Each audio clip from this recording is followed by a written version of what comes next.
This is Kenji, and welcome to another joyful tune-in. So today, I'd like to share with you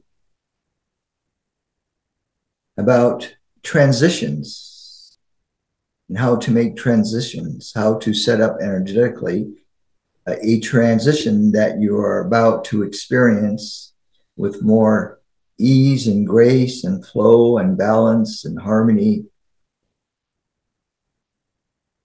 So try this as you move forward on your journey through life. So close your eyes and reimagine that you're about to make a transition, be it a physical transition, an emotional transition, a psychological transition, and or a spiritual transition. And you are internally in your power, in your knowing that you are making the right move, that your move will be graceful and gentle and full of love and joy, obstacle-free, learning the lessons of this transition with much joy. So reimagine this from deep within your soul, that the next transition that you will be experiencing is going to be one of beautiful divine flow, ease, and grace.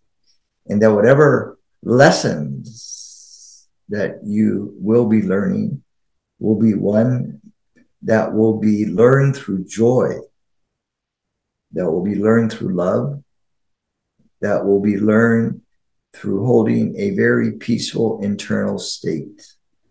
Even if you are not sure of the outcome, that you are holding this internal place of peace and balance within.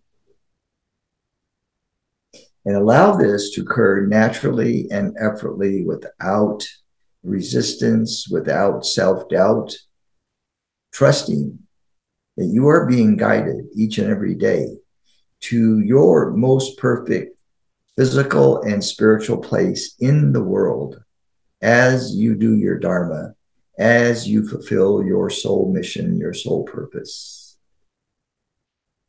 So come back to the body now and open the eyes and know that it is done. It is done. It is done. And for those of you that wish to experience more teachings, we are offering a new membership program and a new advanced mastery 6-meeting program, and both start in early May. So go to our website, kenjikumara.com, and check out under offerings and also our homepage. Many blessings for now.